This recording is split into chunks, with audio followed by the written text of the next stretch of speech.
All right, here's part two. I kind of cut that one off short on the African Americans there, but I mean, because ours is not as complicated as someplace like the Philippines or even Mexico, because we were right here beside them, and that we were slaves. Like there was no country really to conquer. They tried to do that in um, Africa, but really didn't see a need to, since they were pretty much getting the chief product what they wanted, which was slaves. And eventually they got into a point where they wanted to just take the resources, and they didn't even need to deal with Africans. But that wasn't until the gun was mass produced.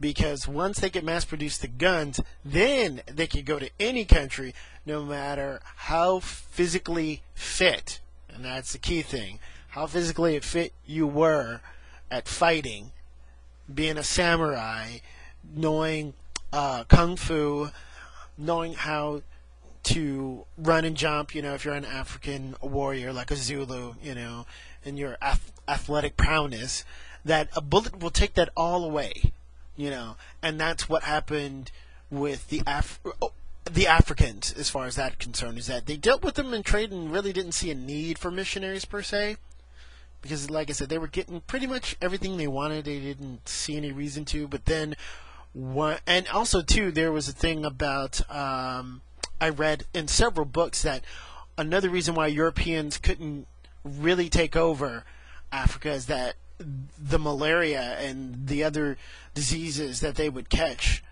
while the native people, of course, since they were living there, they wouldn't catch it, but the mosquito bites like malaria, which is also in Cambodia and Vietnam, was so bad back then. And also too, it was just really tough country to negotiate. I mean, there's deserts and things like that to deal with. But that's African is mostly America. That's the experience. So really no need for missionaries, but it does relate into the story as far as how we kind of put ourselves in there and used it as power. But in doing so, we lost our African way of thinking, because the ones who wanted to help us, the Caucasians that is, that wanted to help African Americans, we learned to think like them, which is not necessarily bad, but we didn't bridge a gap between being a hybrid and being what the term is called an Oreo. You know what I mean? Where you're black on the outside but white in the inside. Because that's eventually what happened. And I'm not talking about the modern day Oreo. I'm talking about like, okay, I used to think this way because I'm from Africa, like many wives and things like that. They were telling them things like, you could only have one wife. Not that that's bad. I'm just telling you, philosophy, religion.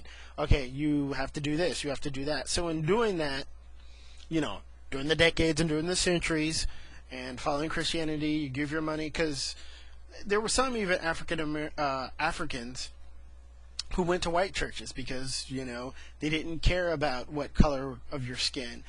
But it wasn't until much later to where that money still all gets funneled back towards the Vatican and European rule and power structure.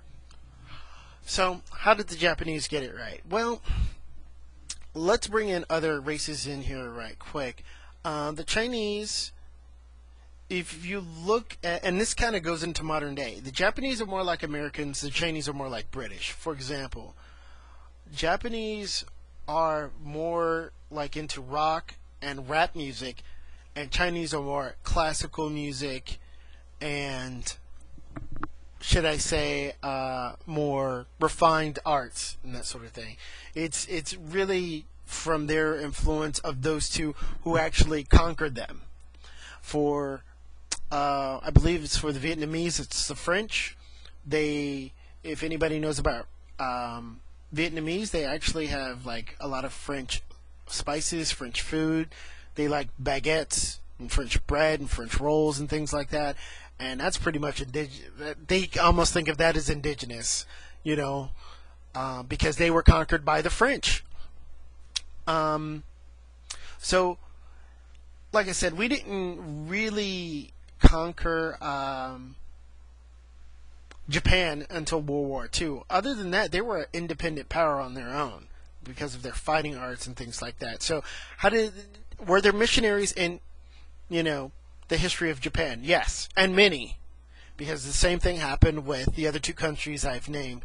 Now I've skipped over some, but I'm just kind of surmising, three. I guess Japan would be four, and this fourth one would be the reason why they're doing moderately well and have such a good infrastructure and society the way they have. So they had the same trade routes and same thing the Europeans said. I believe it was the Dutch and the British. Can we put up some missionaries? Sure, no problem. Same thing started to happen that was in the other two countries, the Philippines and Mexico. And it got so bad that they were giving up money. The Japanese people who were going to these missionaries, they were giving up large sums of money, which the taxes are supposed to go to the lord of the land, which then goes from the lord to the emperor. And they were giving up property, and they were just taking that shit, and there were military troops there, and the emperor, and it got so bad that they were starting to fight against their own kind. Same thing, right? And it was getting chaos. So the Emperor of Japan just said, F this. He just said, kill them all. So he killed anybody who was studying Christianity and made it against the law 100%. 100%. He doesn't care if you were 9 years old. That's a Christian child or Christian baby, you kill it. I know it's extreme. And I'm not saying he did 100% the right thing as far as killing, but I got his point, and I actually kind of respect it because of what happened during the outcome. So he left the few surviving priests, because all the other ones had their heads decapitated and put on spears as an example. And he told them, if you tell the Europeans and anybody else that Japan is independent, he goes, if any foreigners come here, we will kill them. No ifs, ands, or buts. If you get shipwrecked and you land, you're dead. No question, no question, no question. And that's what happened. And every once in a while, somebody would try to fuck with Japan. And we know that, as far as like physically fighting, Japan is up there. What is it? Kung Fu and the Japanese ninja, samurai, swordsmen. Those have history as far as being some of the best ways of fighting. So you can imagine what the Europeans were going through trying to take them over. And also not knowing the time of season when they were trying to attack them and the other tactics that the Japanese were using. So anyway, in not accepting that and not giving in and making such a firm stance against that, because the other countries weren't as firm. They were not. They were able to keep their infrastructure intact, their culture intact, their will, and even in some cases their soul intact. Now the thing is, I don't understand about, these devout and super, or should I say uber Christians, that there is only one true faith, and if you don't believe in Jesus Christ, you're going to go straight to hell.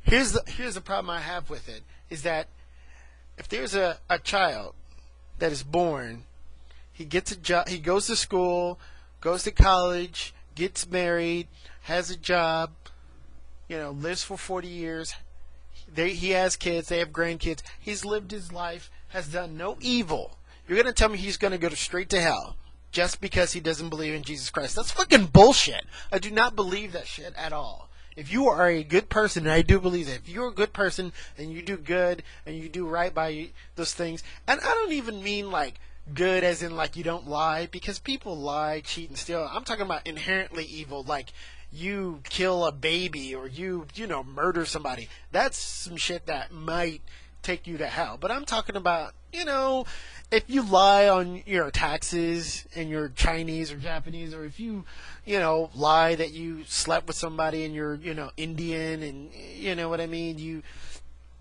slept with some, British girl because you were on, on a business trip.